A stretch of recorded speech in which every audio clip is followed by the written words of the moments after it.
Je le sais que l'année est déjà commencée, mais est-ce que vous avez pris des résolutions ludiques?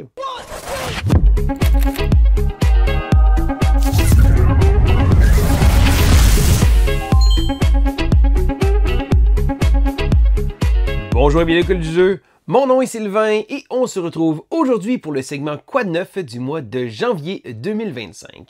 Alors le segment Quoi de neuf est un segment dans lequel je passe en revue mes différentes expériences de jeu et j'en profite pour pouvoir vous parler d'un maximum de jeux en rafale. Mais avant de débuter ma vidéo, je veux savoir, est-ce que vous avez pris des résolutions ludiques cette année? Pour certains, les résolutions sont une espèce de façon de se motiver à vouloir jouer au plus de jeux possible. Pour d'autres, c'est de jouer plusieurs fois à un seul jeu. Certaines personnes vont dire, je veux jouer un certain nombre de jeux de ma collection, je veux réussir à faire un challenge. On voyait beaucoup les plateaux aussi, là, les plateaux avec les différentes parties de différents jeux, donc sélectionner des jeux. Je veux savoir, est-ce que vous avez pris des résolutions ludiques? Et si oui, écrivez-le dans les commentaires, histoire d'avoir une trace pour essayer d'avoir la motivation de les respecter. Pour ma part, habituellement, pendant un certain temps, j'aimais ça faire des résolutions du nombre de jeux, des parties, des choses comme ça, mais c'est certain que j'ai l'occasion de jouer à beaucoup de jeux différents. Mais pour ma part, j'ai entrepris un projet. En 2021, sur la chaîne, je vous ai proposé mon premier top 100.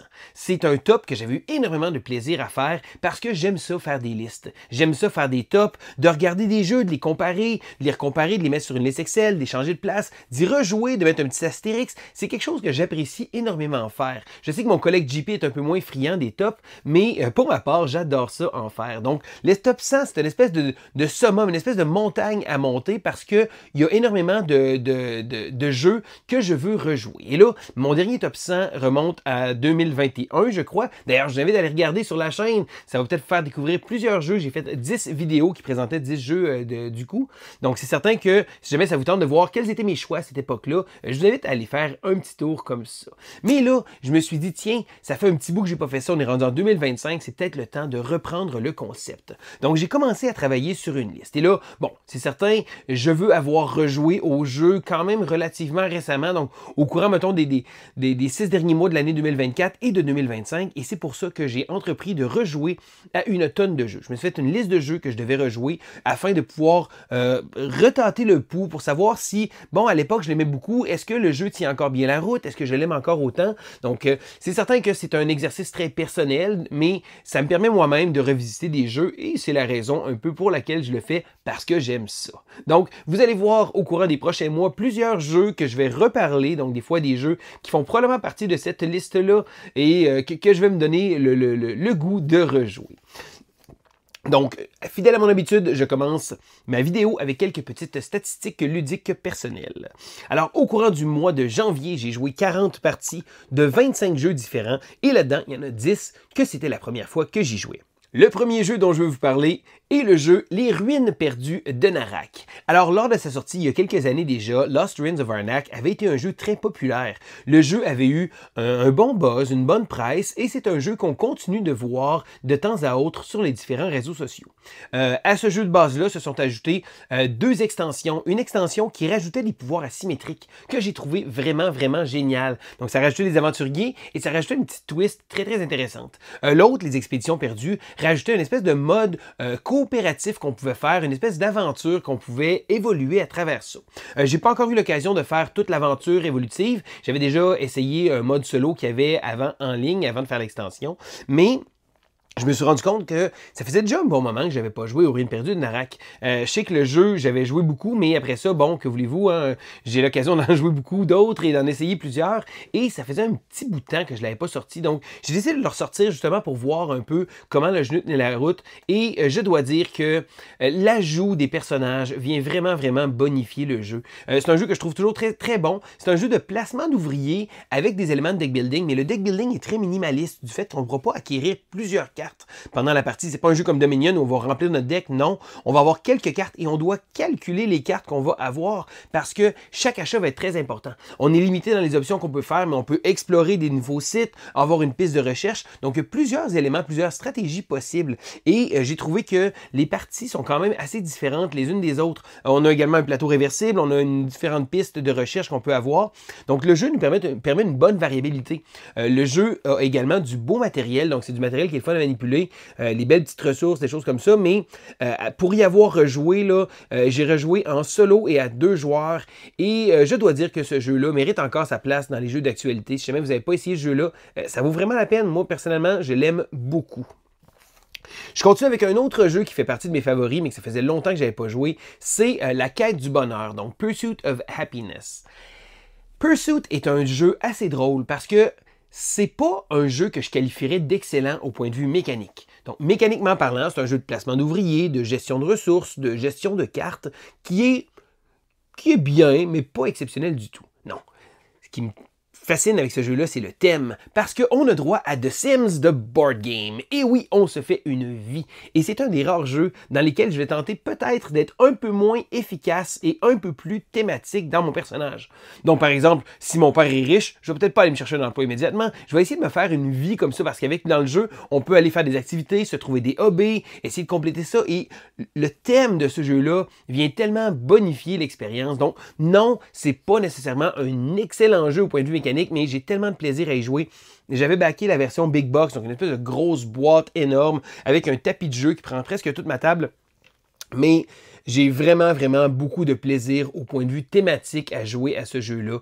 Donc, ça arrive des fois, il y a des jeux comme ça que on se dit, ils sont pas si bons que ça, mais j'ai beaucoup de plaisir. Et entre vous et moi, je pense que c'est ça qui compte, c'est d'avoir du plaisir quand on va jouer à un jeu de société. C'est bien d'avoir des jeux qui ont des mécanismes bien ficelés, des jeux originaux, des jeux qui vont être novateurs. Mais ici, on a juste droit à un jeu avec un thème qui me plaît énormément. Et c'est la raison pour laquelle Pursuit of Happiness faisait partie de, je pense, il était dans mon top 30 de mes jeux favoris. Et c'est probablement le pire jeu de mon top 30 que j'avais à ce moment-là, parce que j'ai du fun à y jouer, même si au point de vue mécanique, c'est pas si hot que ça. Ceci dit, chacun ses goûts. Je sais que tout le monde avec qui j'ai joué à ce jeu-là ont toujours eu beaucoup de plaisir. Je continue avec un jeu qui est relativement plus récent dans la liste, qui s'appelle La Rivière de l'Or, River of Gold. Alors, lorsque River of Gold est sorti l'an passé, je crois, j'ai joué quelques parties et j'ai vraiment été étonné parce que le jeu fonctionne tellement bien. C'est un jeu qui a un thème... c'est un thème de Legend of the Five Rings, qui est un univers que je ne connais pas du tout. Et si vous vous demandez si le thème est bien implémenté dans le jeu, absolument pas. Ça pourrait être une thématique japonaise complètement random. Il y a aucun... Pour ma part, j'ai pas senti un attachement avec cet univers-là que je connais très peu. D'ailleurs, il y a une des choses que j'avais trouvé intéressante quand j'avais lu sur le Designer Diary qu'on peut trouver sur BGG, donc des informations avec le designer. Il avait dit qu'à l'origine, le thème, c'était un thème de camionneurs. Donc, on avait la Route 66, donc la route, et les camions allaient sur la route et s'arrêtaient à différents endroits. Donc, en gros, ce que j'aime de River of Gold, c'est que le jeu utilise des mécanismes tellement...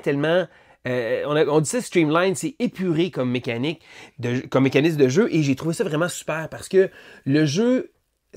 on est des marchands, le thème, on est des marchands dans l'univers japonais, on doit essayer de créer des ports, les bateaux vont s'arrêter, on va avoir des ressources, on va pouvoir agir avec différents commerçants, différentes cartes, mais tout fonctionne avec un dé et le dé va déterminer les actions qu'on a. Et là, on est porté à se dire, ben, s'il y a un dé, c'est du hasard. On a beaucoup de façons de mitiger cette valeur de dé-là.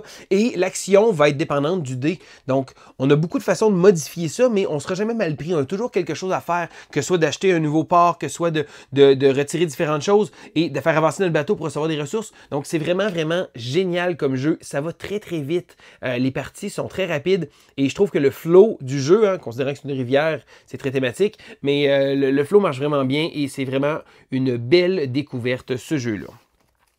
Le prochain jeu que je vais vous parler, c'est un autre jeu que j'ai rejoué, que ça faisait longtemps que je n'avais pas sorti. C'était La Granja. Alors, La Granja est un jeu qui a eu une version de luxe faite l'année passée, ou il y a 2 ans. Donc, une espèce de grosse version surdimensionnée parce que la version d'origine était très jaune, très ordinaire et très moche visuellement. C'est un jeu de gestion de ressources et de gestion de cartes dans lequel nos cartes vont pouvoir servir à plusieurs choses différentes. On peut s'en servir comme commande, on peut s'en servir comme champ, on peut s'en servir comme nouvelles habilités. Il y a plein de façons d'utiliser ces cartes-là et le tout va être fait avec une espèce de plateau dans lequel on va devoir compléter, donc recevoir des ressources, transformer des ressources, terminer des commandes pour aller les porter. Et C'est vraiment, vraiment un jeu d'une beauté incroyable dans sa nouvelle version, mais mécaniquement parlant, c'est un jeu qui offre beaucoup de rejouabilité à cause justement des cartes à multi-usage. Parce que ça se pourrait qu'une partie, la carte, on l'utilise comme un spécialiste. Une autre fois, ben, cette carte-là va servir comme une commande. À ce moment-là, peut-être que j'en ai besoin pour faire justement différents champs. Et on a plein de façons et le plateau est vraiment, vraiment bien pensé parce que le plateau est de double couche et on peut glisser, on glisse les cartes sous le plateau. Ça fait en sorte que ça tient vraiment bien. Visuellement, très intéressant, mais aussi j'ai vraiment, vraiment apprécié mon expérience de jeu. J'ai joué à 2 joueurs récemment. J'ai rejoué à 2 joueurs il n'y a pas si longtemps que ça. Et je dois dire que j'apprécie énormément ce jeu-là. Le prochain jeu que je vais vous parler est un petit peu plus léger parce que c'est Seven Wonders Architect. Seven Wonders est rendu une institution en termes de jeu de société. Le jeu de base a été très, très populaire. Ensuite de ça, il y a eu la version Duel qui est sortie, rethématisée récemment au Seigneur des Anneaux. Mais il y a quelques années, ils ont sorti la version Architect. Alors, Seven Wonders Architect est un jeu un peu plus familial, un peu moins gamer et plus accessible. Ça veut dire que ça va être également moins intimidant. Parce que, entre vous et moi, habituellement, si vous nous écoutez, c'est probablement parce que vous êtes des joueurs aguerris. C'est un concept qu'on connaît tous, le draft, mais c'est pas pour tout le monde. C'est pas tout le monde qui connaît ça. Donc, lorsque je jouais à Seven Wonders, à un moment donné, je me rendais compte avec des nouveaux joueurs que ça peut être intimidant. Beaucoup d'icônes, beaucoup de choses à faire. Et Seven Wonders Architect est vraiment le but d'amener le concept dans un format très, très familial et très, très accessible et aussi rapide. Donc là, on a droit à notre tour à faire un choix très simple. On choisit une carte à gauche, une carte à droite ou une carte aléatoire au milieu. On l'ajoute à notre tableau et on va devoir tenter de construire nos merveilles et nos monuments. Une extension est sortie, Médaille, qui permettait de rajouter un petit peu d'intérêt avec des objectifs asymétriques. Donc, entre les joueurs, donc exemple, entre mon voisin, on a un objectif à compléter, moi et lui. Avec mon autre voisin, j'en ai un autre. Donc, on a beaucoup de dualité à regarder à gauche, à regarder à droite, qu'est-ce qu'ils font. Mais les autres, on n'a pas vraiment d'intérêt à regarder qu'est-ce qu'ils vont faire. Donc, il va y avoir des combats qui sont très, très simplifiés. Mais après avoir rejoué ce jeu-là avec des plus jeunes enfants et des adultes, je me rends compte que c'est une espèce de jeu tampon entre un tampon générationnel, si on veut. Là. En voulant dire qu'on peut faire jouer des jeunes, on peut faire jouer des plus vieux qui connaissent moins les jeux de société, ou même pour un gamer, moi, je dois dire que j'ai beaucoup de plaisir à jouer à ce jeu-là. Donc, c'est certain que c'est très rapide, c'est pas un plat principal en termes de jeu, mais je pense que Seven Wonders Architect a un peu passé dans le beurre parce que c'est certain qu'on est habitué de voir tellement de jeux, tellement de choses rouler, mais c'est en regardant avec le bon public. Donc, c'est certain que je ne le sortirai pas une soirée de gamer. Ce sera probablement pas mon premier choix ou même mon 10e, mais lorsque on y joue en famille, c'est là qu'on se rend compte que ce jeu-là a vraiment sa place et que si on a des gens qu'on veut faire découvrir des jeux de société, ça peut être une excellente porte d'entrée vers le hobby. Je continue et là à complètement l'opposé du spectre avec un jeu très très lourd qui est en lice, en nomination dans mon top pour être probablement un des meilleurs jeux que j'ai joué de ma vie. C'est le jeu Ark Nova. Et non, je vous ai pas dit qu'elle allait détrôner nécessairement Terraforming Mars, qui sit sur son trône depuis maintenant 6, 7, 7, 8 ans maintenant. Oui. En fait, depuis sa sortie, Terraforming Mars a fait énormément a été sur toutes mes listes, toutes mes tops tout le temps. Et lors du dernier top 5 que j'avais fait, c'était mon numéro 1. Mais là, Ark Nova tombe directement dans mes cordes parce que oui, on a droit à un jeu qui a un concept similaire. Un jeu de construction de tableaux, on a une gestion de plateau à faire et on va devoir tenter de faire du mieux qu'on peut avec qu'est-ce qu'on a comme carte. Donc, un autre jeu avec une pile de cartes pas possible. Ark Nova a eu énormément de buzz lors de sa sortie, je crois, en 2023. Je pense, mais le jeu est vraiment, vraiment populaire. C'est pas pour rien. Le jeu s'est hissé parmi les meilleurs de tous les temps sur BGG aussi. Et c'est pas pour rien. Donc, c'est un jeu qui un peu costaud au début, mais pas si compliqué que ça. Mais ce que j'ai trouvé très intéressant, c'est l'utilisation des cartes. Donc, Ark Nova reprend vraiment des éléments de plusieurs jeux différents et réussit à faire un beau concept. Donc, premièrement, le concept des actions qu'on va faire. Donc, on a un plateau et les actions ont une certaine valeur. Donc, si on utilise l'action quand il est à 4, avoir une certaine force et on va la retourner en arrière. Donc, on a une espèce de gestion d'actions qu'on va devoir faire de manière à utiliser un peu tout. On ne pourra pas toujours spammer la même action et refaire la même chose tout le temps. On va devoir essayer d'alterner pour pour essayer de réussir à construire un bon moteur. Et ça, construire un moteur de jeu, un engine builder, c'est quelque chose que j'adore. Et ça, on le voit vraiment avec l'influence de Terraforming Mars. C'est vraiment un jeu dans lequel on va devoir trouver des cartes qui vont avoir des bonnes synergies. Donc, pas nécessairement des combos, mais des synergies entre eux autres de manière à être le plus efficace possible. Le troisième jeu que je ferai référence avec Ark Nova, c'est le jeu Rajas of the Ganges qui nous avait montré une nouvelle façon de compter des points parce qu'on avait deux pistes et lorsque les pistes se touchaient, à ce moment-là, c'est là que ça déclarait la fin de la partie. Donc, dans Ark Nova, on a la même chose. On a deux pistes qu'on va aller et le score va être la différence entre les deux. Ça peut paraître un peu bizarre pour certaines personnes lorsqu'on n'est pas familier avec le concept, mais ça marche incroyablement bien. Ceci dit, c'est un peu plate des fois de réussir à finir avec un score négatif parce que l'autre joueur a été plus rapide que nous, donc on se ramasse avec un écart entre les deux, donc on n'a pas vraiment fait de points.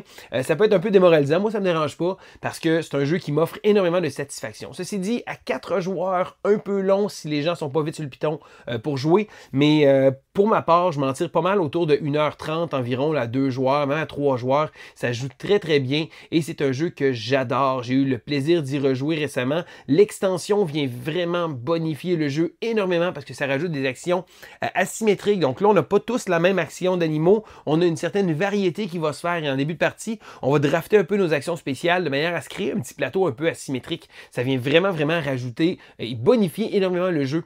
On a une action qui permet de pouvoir recycler également les cartes plus rapidement sur le plateau et de pouvoir aller chercher un type d'animaux. Donc, par exemple, je commence une partie, je veux vraiment aller avec une stratégie vers les lézards. Ben, ça se pourrait que j'avais pas de lézards pendant la partie et que je doive me réajuster. Moi, j'ai pas de problème avec ça. Sauf que là, ça nous permet, il y a des cartes qui permettent de chercher un type d'animal en particulier. Donc, ça vient chercher vraiment, ça vient bonifier le jeu. Donc, vraiment, toujours une belle expérience Ark Nova.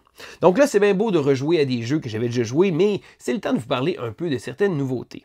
La première nouveauté que je veux vous parler est une nouveauté parce que c'est comme la version 1.5 d'un jeu déjà existant. C'est le jeu Beyond the Horizon. Alors, Beyond the Horizon est la nouvelle version mise à jour peut-être, du jeu Beyond the Sun. Donc Beyond the Sun est un jeu où on se crée un arbre technologique vraiment avec un thème de l'espace. Donc on explorait des planètes et on avait en gros un gros plateau que les gens trouvaient plutôt moche. Moi, je l'aime beaucoup, c'est très épuré, c'est très simple. Et les plateaux de joueurs étaient vraiment bien pensés. Ceci dit, c'est un jeu qui était vraiment de se construire un arbre de technologie, qui est un des concepts que j'aime le plus dans les jeux de civilisation. Donc là, Beyond the Horizon reprend un peu la base du jeu parce que l'ADN du jeu est vraiment similaire. Je dirais peut-être, mettons, 80% du concept du jeu est repris vraiment, pratiquement directement comme ça. Ce qui se voulait être une amélioration, supposément, du jeu sur certains éléments, j'ai joué 2 parties et j'ai pas été si impressionné que ça. Le jeu est quand même excellent, donc j'adore Beyond the Sun. Beyond the Horizon n'en fait pas de différence. Donc c'est vraiment un jeu que j'aime énormément, mais je me demande lequel des deux que je préfère vraiment. Pour beaucoup, quand j'avais regardé un peu à la sortie, ils moussaient beaucoup, ils disaient « Ah, c'est certain, Beyond the Horizon, c'est vraiment la version 1.5 ». Je sais pas si c'est tant la version 1.5 que j'aurais voulu. Je veux rejouer à Beyond the Sun pour revisiter un peu le jeu, pour voir lequel des deux que j'apprécie le plus. Je pense vraiment pas que c'est nécessaire d'avoir les deux dans sa collection parce que c'est deux jeux très similaires. Mais encore là, je dis pas que c'est pas nécessairement une bonne chose. Pour beaucoup, Wingspan et Wormspan sont deux jeux qui sont complètement différents ou complètement pareils. Donc c'est certain que ça va selon vos préférences. Mais je vais rejouer à Beyond the Sun. Donc Beyond the Horizon, un excellent jeu, mais est-ce que c'est si meilleur que Beyond the Sun? Je ne serais pas prêt à le dire trop fort publiquement pour l'instant. Le prochain jeu que je vais vous parler est un petit jeu que j'ai vraiment trouvé génial. Ça s'appelle Fromage. Fromage est un jeu avec une empreinte visuelle très particulière. Certains vont vraiment pas aimer, d'autres vont adorer. Chose sûre, le jeu ne laisse pas indifférent. C'est un jeu de placement d'ouvriers simultané. Ça veut dire qu'il y a un cadran, donc il y a un plateau rond qu'on va tourner de tour en tour et chaque joueur fait face devant un quartier. Lorsque c'est le tour, en fait le tour des joueurs, parce que c'est simultané, les joueurs peuvent jouer des ouvriers dans leur plateau qui leur fait face. À chaque fin de tour, le plateau va tourner, donc on va avoir accès à une nouvelle part de la rondelle pour pouvoir continuer nos actions. Ce qui est vraiment brillant dans ce jeu-là, c'est que lorsqu'on va placer nos ouvriers, l'orientation de l'ouvrier qui va être placé, donc avec des petits fromages qui sont vraiment très mignons, et va déterminer la force de l'action. Donc, si l'ouvrier fait une action simple, donc je vais y aller simple, de recevoir une ressource, ben, il va faire face comme ça. Ça veut dire que quand le tour va finir, il va tourner et il va être face à moi. Parce qu'au début de notre tour, on récupère tous les ouvriers qui sont face à nous. Donc, ils vont se promener de quartier en quartier et ça se pourrait qu'ils restent là un petit peu plus longtemps. Ceci dit, si on prend une action qui est une action forte, exemple d'aller chez 3 ressources, ben là, il va être de ce côté-là. Et là, le prochain tour, on va tourner. Oh, il ne fera pas face à moi, il ne fera pas face à moi. Et là, après 3 tours, je vais pouvoir récupérer mon ouvrier. Une gestion du temps que j'adore. D'ailleurs, je le dis souvent, mais le temps est un des concepts ludiques, un des éléments que j'aime énormément dans le jeu de société. Que ce soit dans Patchwork, qui est le tour du joueur qui est en arrière, ou encore ici comme ça. Je trouve que c'est vraiment bien appliqué pour un jeu de placement d'ouvriers très très simple qui va nous offrir 4 mini-jeux en tant que tel. Donc on a 4 façons où on va faire des fromages pour essayer de faire des points différemment. Le matériel est vraiment génial parce qu'à l'intérieur de chacune des points de tarte, là, de fromage, si on veut, de roue de fromage, on peut glisser une feuille qui va servir selon le nombre de joueurs. Donc ça va bloquer certains espaces. Ça va faire en sorte que la mise en place est vraiment vraiment super. Donc un jeu très rapide à jouer, vraiment agréable et un beau visuel. En tout cas pour ma part, je l'aime beaucoup. Un petit jeu qui gagne à être connu. Je pense que c'est ce genre de jeu-là qu'on peut montrer à beaucoup de monde. C'est pas un jeu qui est intimidant, c'est pas un jeu qui est très long. Et le fait qu'on joue de manière simultanée, ça vient vraiment faire en sorte que c'est très rapide. Et comme je disais, l'utilisation du temps, là, des ouvriers qu'on va récupérer. Ça se pourrait qu'il y ait des tours, si on a utilisé tous nos ouvriers pour des grosses actions, ça se pourrait qu'on ait des tours avec aucun ouvrier. Donc l'avantage, c'est que ça passe très très vite. Donc fromage, un beau coup de cœur pour moi. Je continue avec un jeu qui, lui, est beaucoup plus gros et avec beaucoup plus de figurines. C'est le jeu Conan. Monolith Game a tendance à faire des jeux épiques. Donc, des gros jeux, plein de figurines. J'ai d'ailleurs Batman, Gotham City Chronicles, que j'ai adoré. Et Gotham avait été justement repris du jeu Conan. Donc, c'est un jeu à scénario dans lequel un joueur va incarner les méchants et un ou plusieurs joueurs vont incarner Conan et les autres héros qui sont présents. Donc, c'est vraiment un jeu à scénario qui est très asymétrique. Je dirais qu'il y a des scénarios qui vont favoriser un côté ou l'autre, mais j'ai eu du fun. Je préfère, je pense, Gotham parce que le thème super-héros me rejoint plus, mais ce que j'aime énormément de Conan et de Gotham, qui sont essentiellement le même concept de jeu, c'est l'utilisation des dashboards qu'ils appellent. Donc, chaque joueur va avoir un petit plateau de jeu avec des cubes, et les cubes vont servir pour pouvoir faire différentes actions. Mais si on utilise tous nos cubes, les tours d'après, on va avoir moins d'actions. Donc, on doit faire une bonne gestion. Donc, ça se pourrait qu'il y ait des tours qu'on utilise un peu moins d'actions pour essayer de se préparer pour un tour plus intéressant.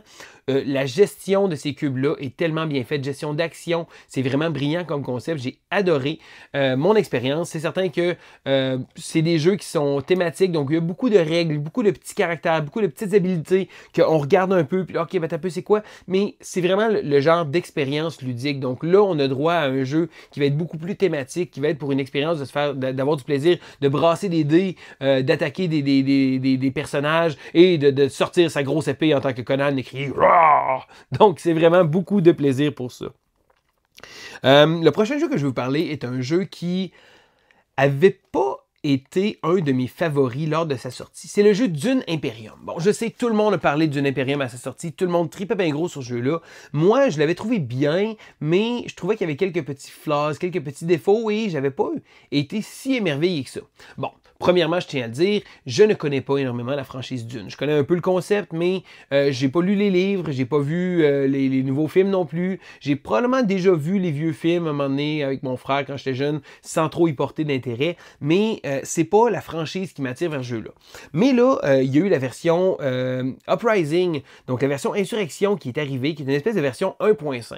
On dirait que les compagnies commencent à aimer ça, faire des jeux qui sont juste des versions améliorées d'un autre, histoire de nous faire dépenser un peu plus. Je me suis quand même dit, tiens, je m'étais départi de Dune Imperium, je vais quand même réessayer cette nouvelle version-là, Uprising, pour voir si c'est mieux comme expérience de jeu.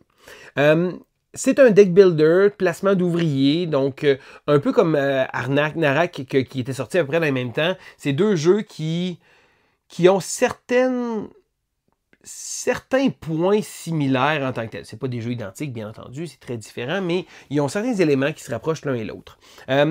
Je dois dire que j'ai probablement plus apprécié cette nouvelle mouture-là. Je sais qu'il y a des petits changements. Vous demanderiez, ah ben là, tel changement, ah ben rajoute telle extension. Moi, j'avais joué, je pense, 4 parties de Dune Imperium.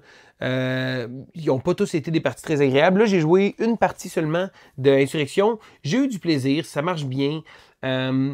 Je pense que c'est un genre de jeu qui gagne à être joué à plusieurs à cause du conflit. L'étape du conflit est vraiment intéressante, du fait qu'on ne sait pas exactement qu'est-ce qu'il va avoir comme conflit. La gestion des points de victoire, ça marche bien. Donc, je pense que j'ai mieux apprécié. Je vais probablement le conserver. Je ne suis pas sûr que ça va être un de mes favoris de tous les temps. Je vais devoir y rejouer, c'est certain. Mais je sais qu'il y a énormément de gens qui sont très très fans de ce jeu-là. Et tant mieux. Donc, je ne dis pas nullement que c'est un mauvais jeu, mais ça avait moins accroché un peu avec moi. Le prochain jeu que je vais vous parler est un petit jeu à 2 joueurs dont je ne connaissais pas l'existence avant que mon ami Étienne me dise « Hey, as-tu vu ça? Il en reste quelques copies sur Amazon. Ni une ni moins, ni une ni deux. Je me dépêche d'aller voir ça. J'ai fini avec le tapis aussi. » C'est le jeu Compile. Compile est un jeu à 2 joueurs dans lequel on doit compiler des programmes informatiques. Pour certains, ça va peut-être pas sembler intéressant, mais moi, j'adore le thème de piratage un peu néon, un peu sci-fi quand même, là. Mais dans Compile, c'est un jeu à 2 joueurs, un lane battler qu'on appelle. Donc, un jeu où on va avoir des batailles sur 3 lignes différentes. Je dirais que si je veux expliquer le jeu, ça ressemble énormément à Air, Land and Sea, qui était Bestiole en guerre en français. Ils ont sorti une petite version un peu plus cartoonish. Mais Airland NC est un jeu brillant dans lequel on faisait le combat sur 3 zones. On pouvait jouer les cartes face vers le haut avec une valeur en force dans le bon secteur. Donc, par exemple, une carte de l'air, une carte verte, on la mettait dans le vert et voilà. Mais on pouvait la mettre face cachée avec il y a toujours un 2 dessus, donc il y a une force de 2. Mais il y a beaucoup d'effets qui servaient à flipper les cartes, de créer des effets, des choses comme ça.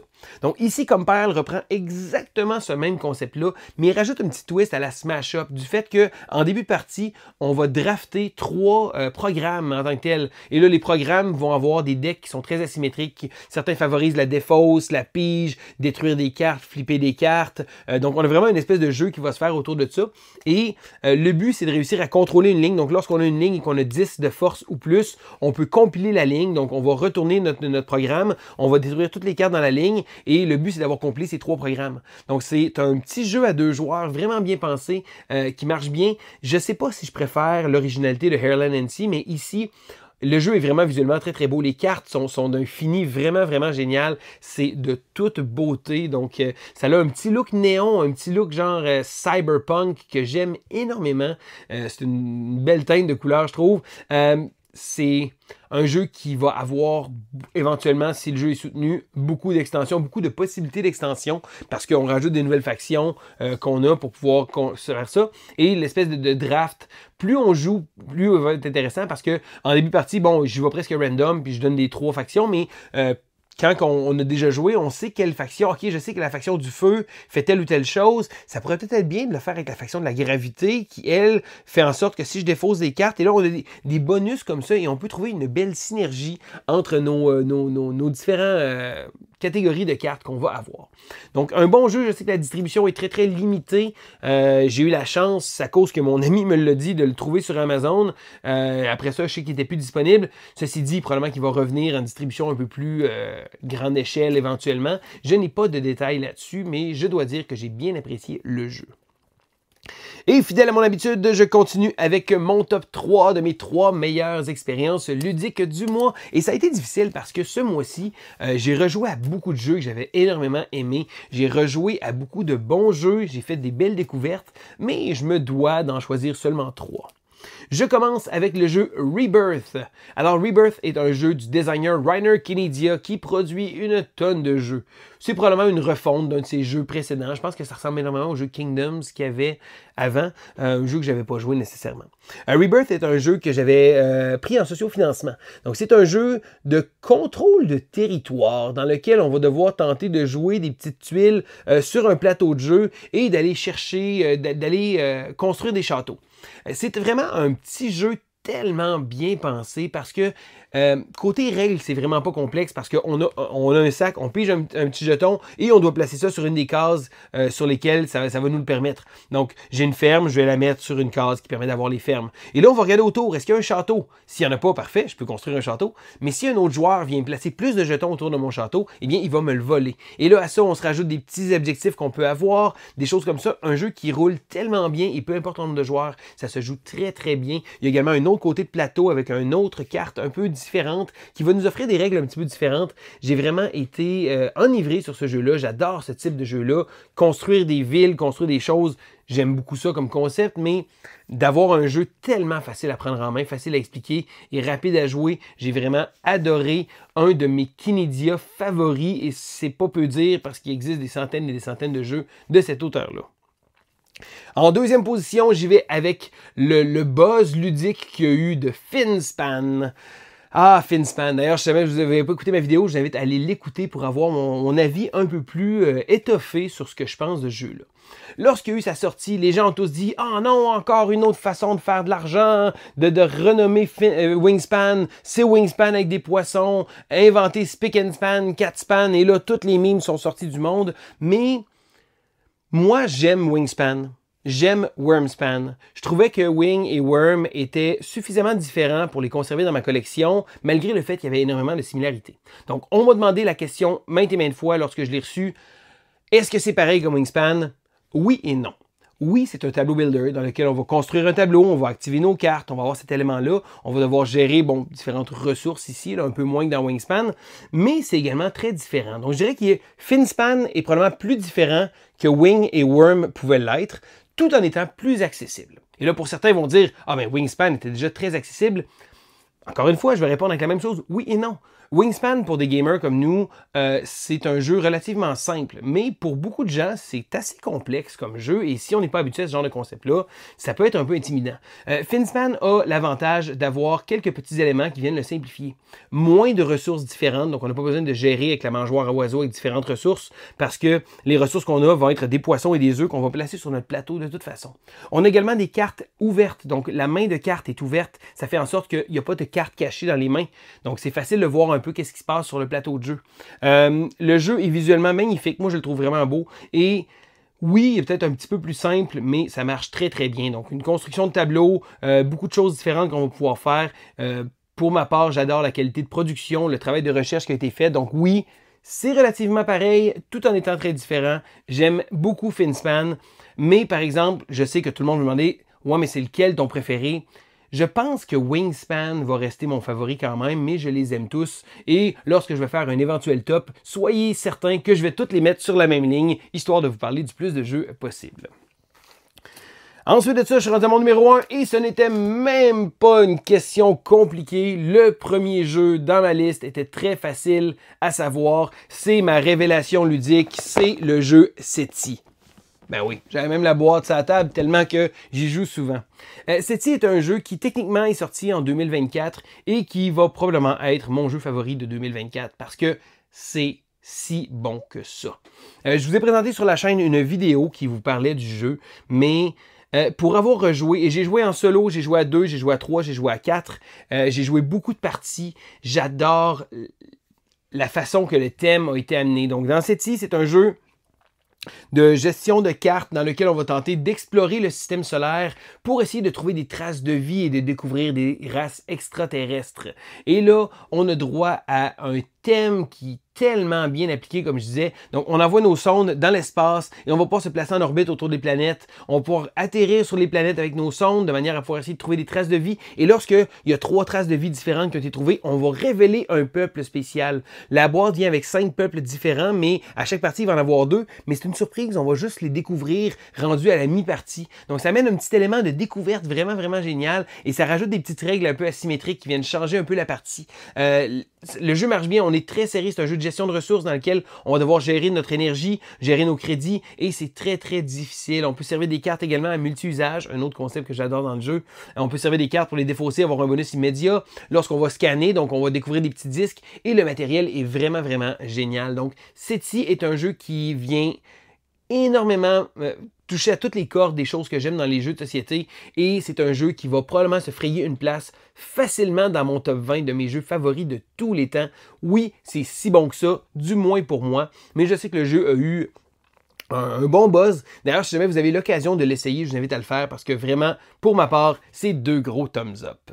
Et voilà, ça fait donc le tour de mes expériences de jeu pour le mois de janvier. Maintenant, je veux savoir, vous, Est-ce qu'il y a des jeux que je vous ai parlé, que vous avez joué? Je veux connaître votre avis. Vous avez fait des belles découvertes? Faites-nous les découvrir dans les commentaires parce que c'est quelque chose que j'adore, c'est de pouvoir interagir avec vous, de voir cette belle communauté-là, histoire de découvrir une tonne de jeux. Parce que c'est le but du segment, de vous présenter une tonne de jeux et peut-être qu'il y en a un de ceux-là qui va vous accrocher, vous va dire ça a l'air intéressant, je vais aller me renseigner un peu plus. Donc pour ma part, c'est vraiment quelque chose que j'apprécie énormément de pouvoir faire découvrir des jeux, mais j'aime ça également quand vous me faites découvrir des jeux. Donc n'hésitez pas de l'écrire dans les commentaires. Si jamais vous avez aimé la vidéo, faites un petit pouce en l'air. Si jamais vous n'êtes pas abonné à la chaîne, eh bien abonnez-vous. On vient de franchir les 19 000 abonnés. Ça veut dire qu'on approche de 20 000. Bon, on approche. On vient de commencer, mais on se rend vers le 20 000 et c'est tellement une belle marque de confiance que vous nous faites. C'est un petit clic, ça nous encourage tellement. C'est tellement le fun de voir ça et de voir que